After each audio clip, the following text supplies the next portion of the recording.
Hello everyone, हमारे channel पे आप सबका स्वागत है। कैसे हैं आप लोग? आई होप अच्छे होंगे, आपकी तैयारी अच्छी होगी।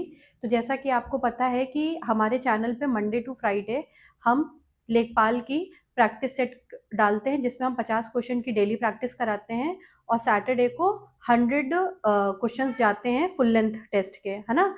इसके अलावा हम होम गार्ड और कांस्टेबल की प्रैक्टिस के लिए भी अपने चैनल पे मंडे टू फ्राइडे रोज जो है 50 क्वेश्चन की एक सीरीज डालते हैं, जिसको आप देख सकते हैं। और सैटरडे संडे हम यूपी ट्रिपल एस सी आयोग के जितने भी पेपर उन्होंने कराए हैं उसके पीवाईक्यूज डालते हैं। तो इसी श्रृंखला में आज हम देखेंगे अपना दूसरा पेपर।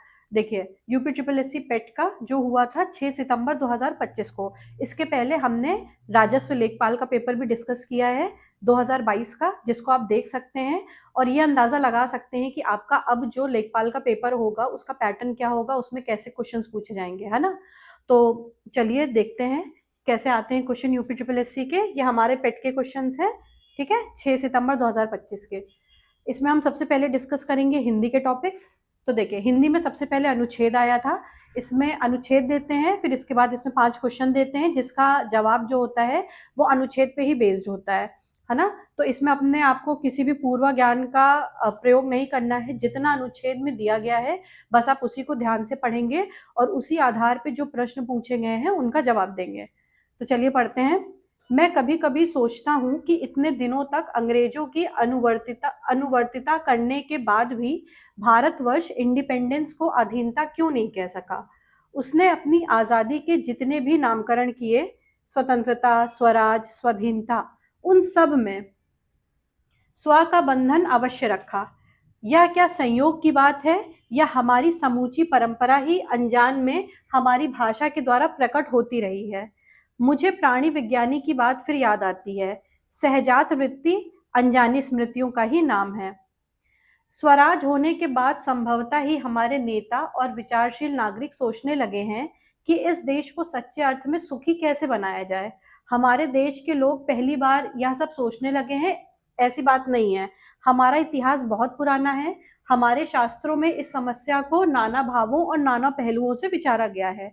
हम कोई नौसिखिए नहीं है जो रातों रात अनजान जंगल में पहुंचकर आरक्षित छोड़ दिए गए हों। हमारी परंपरा महामही, उत्तराधिकार विपुल और संस्कार उज्जवल है। हमारे अनजान में भी ये बातें हमें एक खास दिशा में सोचने की प्रेरणा देती है।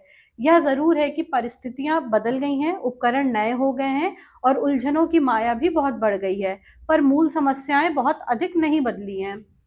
भारतीय चित्त जो आज भी अनधीनता के रूप में न सोचकर स्वाधीनता के रूप में सोचता है, वो हमारे दीर्घकालीन संस्कारों का फल है। वह स्व के बंधन को आसानी से नहीं छोड़ सकता। अपने आप के द्वारा लगाया हुआ बंधन हमारी संस्कृति की बड़ी भारी विशेषता है। मैं ऐसा तो नहीं मानता कि जो कुछ हमारा पुराना है, जो कुछ हमारा विशेष है, उससे हम चिपटे ही रहें। पुराने का मोह सब समय वांछनीय नहीं होता। जैसे कि मरे बच्चे को गोद में दबाए रहने वाली बंदरिया मनुष्य का आदर्श नहीं बन सकती। परंतु मैं ऐसा भी नहीं सोच सकता कि हम नई अनुसंधिता के नशे में चूर होकर अपना सर्वस्व खो दें। कालिदास ने कहा था, सब पुराने अच्छे नहीं होते, सब नए खराब नहीं होते। देखिए, ये अनुच्छेद बहुत बड़ा है, तो आप वीडियो रोक के आराम से पहले ये अनुच्छेद पढ़िए, फिर खुद से प्रश्न करने की कोशिश करिए, फिर उसके बाद जो आंसर्स डिस्कस किए गए हैं उनको आप देखिए। तो सबसे पहला प्रश्न है इसमें, कालिदास ने क्या कहा था। तो कालिदास ने बोला था कि सब पुराने अच्छे ही नहीं होते और सब नए खराब ही नहीं होते। ठीक, आगे बढ़ते हैं। लेखक जी कभी कभी क्या सोचने लगते हैं, वो ये सोचते हैं कि अंग्रेजों की अनुवर्तिता करने के बाद भी भारतवर्ष इंडिपेंडेंस को अनधीनता क्यों नहीं कह सका। ठीक है, देखिए नेक्स्ट क्वेश्चन। लेखक जी को प्राणी विज्ञानियों की कौन सी बात याद आती है कि हम कोई नौसुखिए नहीं है, नाना भावों नाना पहलुओं से विचारा गया है। नाखून बढ़ाना उनमें से एक हो सकता है। सहजात वृत्ति अनजानी स्मृतियों का ही नाम है, या उपयुक्त में से कोई नहीं। तो लेखक जी को प्राणी विज्ञान की कौन सी बात याद आती है, उनको इनकी ये बात याद आती है कि सहजात वृत्ति अनजानी स्मृतियों का ही नाम है। मरे बच्चे को गोद में दबाए रहने वाली मनुष्य का आदर्श कौन नहीं बन सकती। तो ये बंदरिया नहीं बन सकती। मनुष्य ने अपनी आजादी के जितने भी नामकरण किए, स्वतंत्रता, स्वराज, स्वाधीनता, उन सब में डैश का बंधन अवश्य रखा। किसका बंधन अवश्य रखा? पर, और, स्व या स्वर या उपयुक्त में से कोई नहीं। उसमें सब में किसका बंधन था? स्व का बंधन था। ठीक, तो देखिए ये एक हमारा एक अनुच्छेद हो गया। अब दूसरा अनुच्छेद देखते हैं। दुख की श्रेणी में प्रवृत्ति के विचार से करुणा का उल्टा क्रोध है। क्रोध जिसके प्रति उत्पन्न होता है उसकी हानि की चेष्टा की जाती है। करुणा जिसके प्रति उत्पन्न होती है उसकी भलाई का उद्योग किया जाता है। किसी पर प्रसन्न होकर भी लोग उसकी भलाई करते हैं। इस प्रकार पात्र की भलाई की उत्तेजना दुख और आनंद दोनों की श्रेणियों में रखी गई है। आनंद की श्रेणी में ऐसा कोई शुद्ध मनोविकार नहीं है जो पात्र के हानि की उत्तेजना करे, पर दुख की श्रेणी में ऐसा मनोविकार है जो पात्र की भलाई की उत्तेजना करता है। लोभ से, जिसे मैंने आनंद की श्रेणी में रखा है, चाहे कभी कभी और व्यक्तियों या वस्तुओं को हानि पहुंच जाए, पर जिस व्यक्ति या वस्तु का लोभ होगा उसकी हानि वह कभी नहीं करेगा। लोभी महमूद ने सोमनाथ को तोड़ा, पर भीतर से जो जवाहरात निकले उनको खूब संभाल कर रखा। नूरजहां के रूप लोभी जहांगीर ने शेर अफरान को मरवाया, पर नूरजहां को बड़े चैन से रखा। ऊपर कहा जा चुका है कि मनुष्य जो ही समाज में प्रवेश करता है उसके सुख और दुख का बहुत सा अंश दूसरों की क्रिया या अवस्था पर अवलंबित हो जाता है और उसके मनोविकार के प्रवाह तथा जीवन के विस्तार के लिए अधिक क्षेत्र हो जाता है। वह दूसरों के दुख से दुखी और दूसरों के सुख से सुखी होने लगता है। अब देखना यह है कि दूसरों के दुख से दुखी होने का नियम जितना व्यापक है, क्या उतना ही दूसरों के सुख से सुखी होने का भी नियम व्यापक है?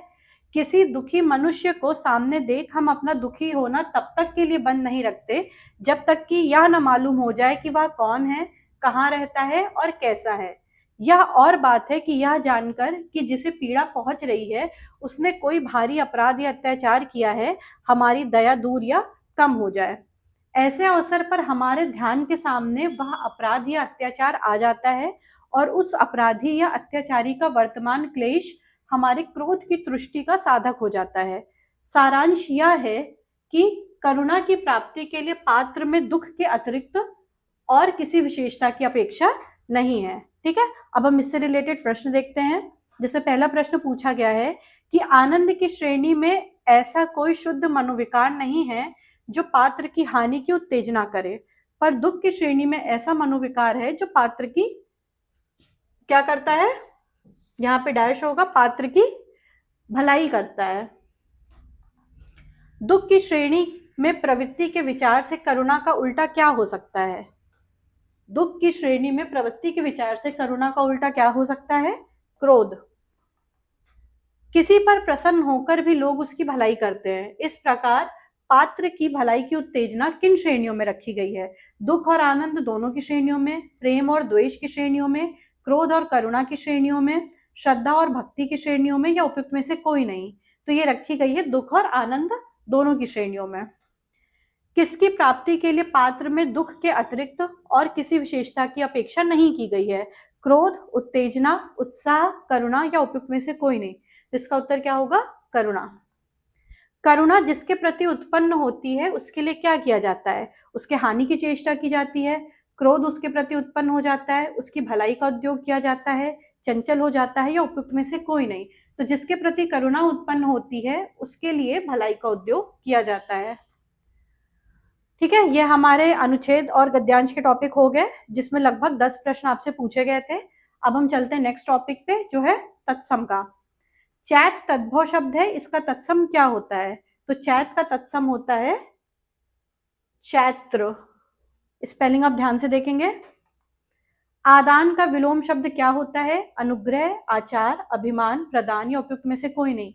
तो आदान का विलोम होता है प्रदान। समय की पहचान सिंह राम शरण गुप्त जी की कविता है जिसमें वो डैश के महत्व के बारे में बताते हैं। समय, विश्वास, परिश्रम, धन, या उपयुक्त में से कोई नहीं? यहाँ पे आप ये भी ध्यान रखेंगे कि समय की पहचान किसकी कृति है? यह सिया राम शरण शर्मा गुप्त जी की। ठीक, ये उनकी कविता है। इसमें समय के महत्व के बारे में बताया गया है। आंखें दिखाना मुहावरे का सही अर्थ क्या है? गुस्से में देखना, अपनी हानि स्वयं करना, अनदेखा करना, धोखा देना या उपयुक्त में से कोई नहीं।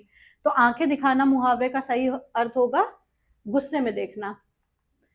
जो विशेषण अपने विशेष्य की मात्रा या परिमाण के विषय में ज्ञान कराए उसको डैश कहते हैं। उसको क्या कहते हैं? गुणवाचक विशेषण, सार्वनामिक विशेषण, परिमाणवाचक, संख्यावाचक या उपयुक्त में से कोई नहीं। तो जो विशेषण अपने विशेष की मात्रा या परिमाण के विषय में ज्ञान कराए उसको परिमाणवाचक विशेषण कहते हैं। देखिए, इन सारे क्वेश्चन से आप ये आइडिया लगा सकते हैं कि कैसे कैसे टॉपिक से प्रश्न पूछे जाते हैं। देखनी किस भारतीय राज्य का पारंपरिक नृत्य है? केरल, उड़ीसा, गोवा, मध्य प्रदेश या उपयुक्त में से कोई नहीं। तो देखनी पारंपरिक नृत्य है गोवा का। काम के बदले अनाज कार्यक्रम का पुनर्गठन किया गया और अक्टूबर 1980 में इसका नाम बदलकर क्या कर दिया गया? काम के बदले अनाज कार्यक्रम का नाम अक्टूबर 1980 में बदल के क्या कर दिया गया? राष्ट्रीय ग्रामीण रोजगार कार्यक्रम, रोजगार सृजन कार्यक्रम, ग्रामीण रोजगार गारंटी कार्यक्रम, एकीकृत ग्रामीण विकास कार्यक्रम या उपयुक्त में से कोई नहीं। तो इसका नाम परिवर्तित करके कर दिया गया है राष्ट्रीय ग्रामीण रोजगार कार्यक्रम। दिसंबर 2024 में किस संगठन ने SAFE, जिसका फुल फॉर्म क्या है? Secure, affordable, flexible and efficient accommodation विनिर्माण विकास के लिए श्रमिक आवास शीर्षक से रिपोर्ट जारी करी। ये किसने जारी करी थी? तो ये जारी करी थी नीति आयोग ने। ठीक है, नीति आयोग का फुल फॉर्म क्या होता है? National institution for transforming India. इसका गठन 2015 में किया गया था। इसने योजना आयोग का स्थान लिया था और इसने काम करना शुरू किया है 1 जनवरी 2015 से। प्रधानमंत्री इसके पदेन अध्यक्ष होते हैं, है ना, और ये भारत सरकार का थिंक टैंक होता है। आगे बढ़ते हैं। विजय स्तंभ कहाँ पे स्थित है? जयपुर, चित्तौड़गढ़, उदयपुर, जोधपुर या उपयुक्त में से कोई नहीं। तो विजय स्तंभ उपस्थित है या स्थित है चित्तौड़गढ़ में। अविकसित अर्थव्यवस्था का क्या अर्थ है? तो अविकसित अर्थव्यवस्था का अर्थ है कि वे देश जहां प्रति व्यक्ति वास्तविक आय कम है। ठीक है, और भारत कैसी कौन सी श्रेणी में आता है? विकसित, अविकसित या विकासशील देश में? कमेंट करके बताएं आप। ठीक। अंतरराष्ट्रीय श्रम संगठन का मुख्यालय कहाँ है? New York, the Hague, Geneva, Paris या उपयुक्त में से कोई नहीं। इंटरनेशनल लेबर ऑर्गेनाइजेशन, इसका मुख्यालय है जेनेवा में। जेनेवा कहाँ पे है? स्विट्जरलैंड में। डीटीएम के किस चरण में सबसे तेज जनसंख्या वृद्धि देखी जा सकती है? चरण 1, चरण 5, चरण 2 या चरण 3 या उपयुक्त में से कोई नहीं। इसका उत्तर क्या होगा? चरण 2। डीटीएम का फुल फॉर्म ऑफ कमेंट में बताइए क्या होगा, या जिसको पता हो कमेंट में बताइए डीटीएम का फुल फॉर्म। डेमोग्राफिक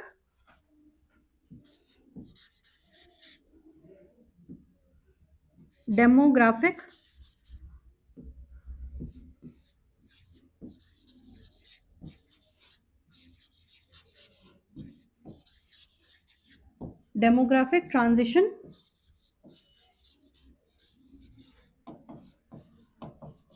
मॉडल, ये भी ध्यान रखेंगे आप। तो इसके हिसाब से सबसे तेज जनसंख्या वृद्धि होती है चरण 2 में। आगे बढ़ते हैं। 5 जनवरी 2025 को भारतीय तट रक्षक बल के लिए निम्नलिखित में से किस शिपयार्ड द्वारा 2 स्वदेशी रूप से डिजाइन और निर्मित तीव्र गश्ती पोत्र अमूल और अक्षय लॉन्च किए गए? देखिए, ये उस समय के करंट अफेयर का क्वेश्चन है। आप इससे यह अंदाजा लगा सकते हैं कि आपके लिए करंट अफेयर्स में कौन कौन से टॉपिक महत्वपूर्ण है ना। तो जैसे कि आप ये देख सकते हैं कि तट रक्षक मतलब नौसेना से प्रश्न पूछे जाते हैं, है ना, कि कौन कौन से पोत कहाँ बनाए गए हैं। तो इसको ध्यान रख के करंट अफेयर्स पढ़ेंगे हम। इसका उत्तर होगा गोवा शिपयार्ड लिमिटेड। ठीक, आगे बढ़ते हैं। भारत के पश्चिम में कौन सा सागर स्थित है? अरब सागर, दक्षिण चीन सागर, बंगाल की खाड़ी, लाल सागर या उपयुक्त में से कोई नहीं। देखिए, ये भारत है। ठीक है, यहाँ पे क्या है? बे ऑफ बंगाल, बंगाल की खाड़ी, और यहाँ पे क्या है? अरेबियन सी या अरब सागर। तो ये भारत का पूर्वी तट हो गया, ये भारत का पश्चिमी तट हो गया। तो भारत के पश्चिमी तट, पश्चिम में कौन सा सागर स्थित है? अरब सागर। और यहाँ पे नीचे दक्षिण में क्या है? हिंद महासागर।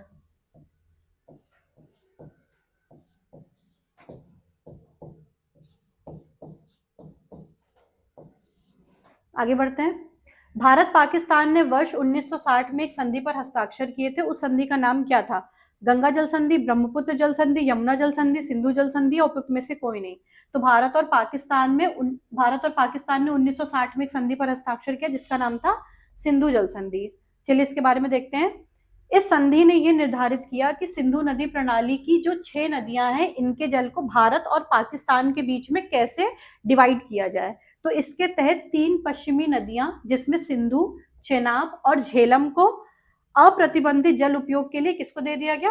पाकिस्तान को दे दिया गया। यानी कि पाकिस्तान सिंधु, चेनाब और झेलम के पानी को आराम से यूज कर सकती है, और भारत द्वारा कुछ गैर उपभोग कृषि और घरेलू उपयोगों को छोड़कर अन्य 3 पूर्वी नदियां जो थी, कौन कौन सी? रावी, ब्यास और सतलज, इसका आवंटन किसको कर दिया गया? इसका आवंटन भारत को कर दिया गया। ठीक, तो आप ये ध्यान रखेंगे, सिंधु, चेनाब और झेलम पाकिस्तान को, और ये कैसी हैं? ये पश्चिमी है नदियां, और पूर्वी नदी जैसे रावी, ब्यास और सतलज, इसका प्रयोग किसको करने के लिए दे दिया गया? भारत को।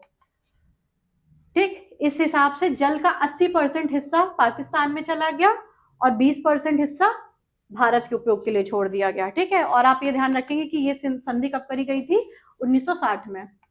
आगे बढ़ते हैं। अर्थव्यवस्था के अधिशेष को अंतिम उपयोगकर्ताओं तक पहुंचाने और स्थानांतरित करने के लिए निम्नलिखित में से कौन सा माध्यम काम करता है? वित्तीय संस्थान, वाणिज्यिक केंद्र, सरकारी नीति, मानव शक्ति, या उपयुक्त में से कोई नहीं? तो अर्थव्यवस्था के अधिशेष को अंतिम उपयोगकर्ताओं तक पहुंचाने के लिए वित्तीय संस्थान कार्य करता है।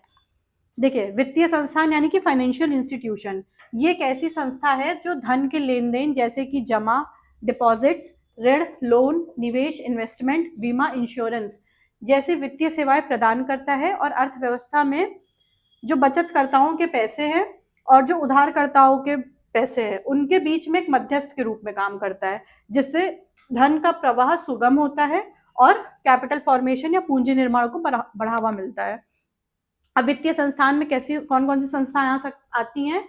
ये होंगे बैंक, बीमा कंपनियां, निवेश डीलर और अन्य वित्तीय कंपनियां हो सकती हैं जो व्यक्तियों, व्यवसाय और सरकारों को उनकी वित्तीय जरूरतों को पूरा करने में मदद करती हैं, है ना, यानी कि उनको लोन देती हैं और कैपिटल फॉर्मेशन में या पूंजी निर्माण में मदद करती हैं। ऊंट अपनी वसा कहाँ पे जमा करता है? वसा यानी कि फैट कहाँ जमा करता है? पैर में, हम्प में, पेट में, पाद में, या उपयुक्त में से कोई नहीं? तो इसका उत्तर क्या होगा कि ऊंट अपनी वसा जमा करता है हम्प में, यानी कि कुबड़ में। गुड़हल के पौधे का फूल क्या है? उभयलिंगी, बहुत छोटा, एक लिंगी, नपुंसक, या उपयुक्त में से कोई नहीं? तो गुड़हल के पौधे का फूल है उभयलिंगी।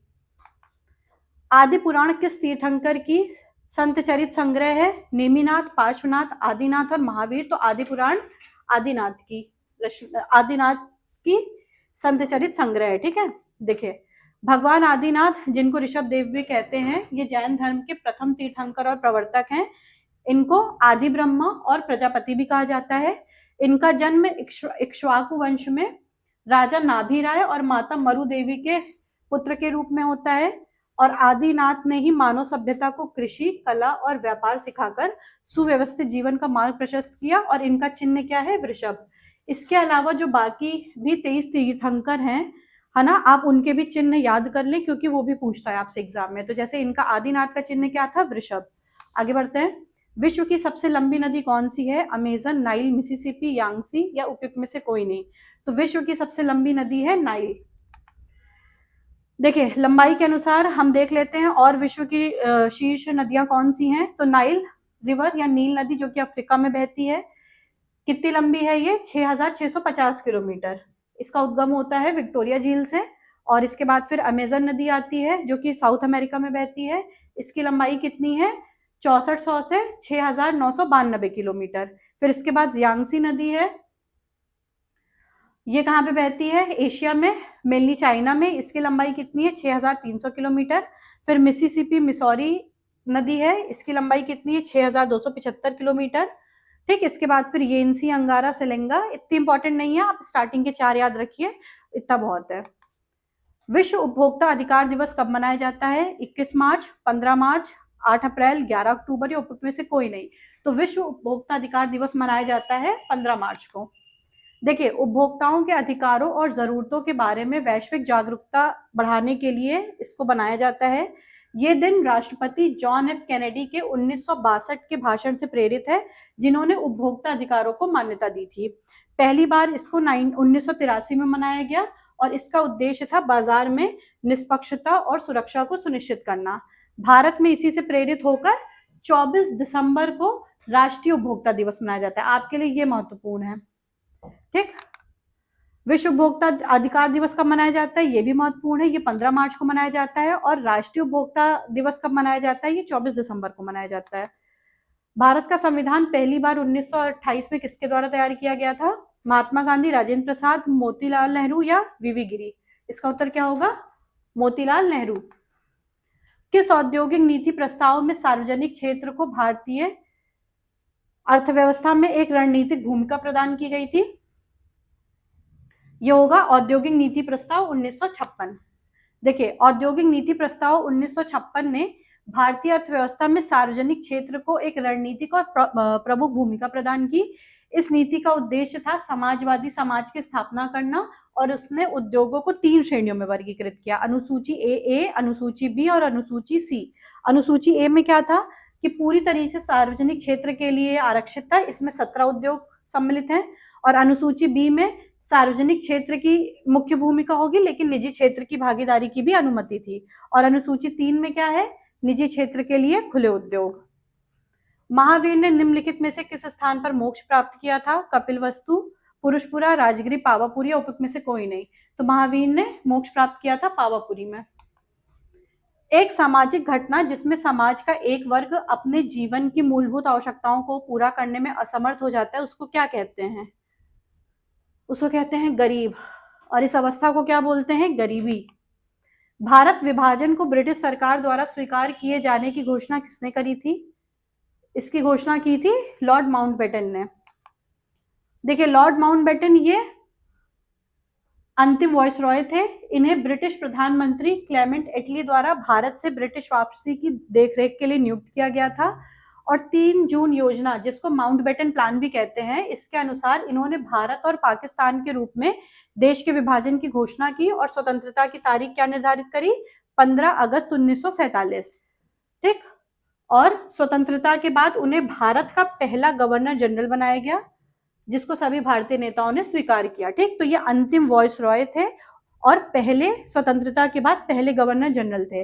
फिर इनके बाद बनते हैं सी राजगोपालाचारी, है ना, जो पहले और अंतिम भारतीय गवर्नर जनरल बने थे। पूर्व अमेरिकी राष्ट्रपति जिमी कार्टर का 100 वर्ष की आयु में निधन किस तिथि को हो गया था? तो इनका निधन हो गया था 29 दिसंबर 2024 को।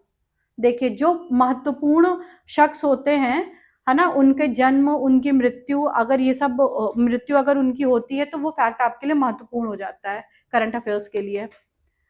बंगाल ब्रिटिश इंडिया सोसाइटी की स्थापना कब हुई थी? इसकी बंगाल ब्रिटिश इंडिया सोसाइटी की स्थापना 20 अप्रैल 1843 को हुई थी। देखिए, 20 अप्रैल 1843 को जॉर्ज थॉमसन के प्रयासों से कलकत्ता में बंगाल ब्रिटिश इंडिया सोसाइटी की स्थापना की गई थी। यह संगठन ब्रिटिश भारत में जमींदारी संघ के बाद स्थापित होने वाला दूसरा महत्वपूर्ण राजनीतिक संगठन था। इसका उद्देश्य ब्रिटिश और भारतीयों के बीच मित्रता और समझ को बढ़ावा देना और ब्रिटिश सरकार तक भारतीय शिकायतों को पहुंचाना था। ठीक, तो इसकी डेट इंपॉर्टेंट है, ये ध्यान रखेंगे आप। बंगाल ब्रिटिश इंडिया सोसाइटी की स्थापना 20 अप्रैल 1843 को की गई थी। कांगटो भारत की सबसे ऊंची चोटियों में से एक है, जो किस राज्य में स्थित है? अरुणाचल प्रदेश, मणिपुर, हिमाचल प्रदेश, नागालैंड या उपयुक्त में से कोई नहीं? तो कांगटो भारत में किस राज्य में है? अरुणाचल प्रदेश में। देखिए, कांगटो, जिसे कांगार्डो राइज भी कहा जाता है, ये अरुणाचल प्रदेश राज्य की सबसे ऊंची चोटी है।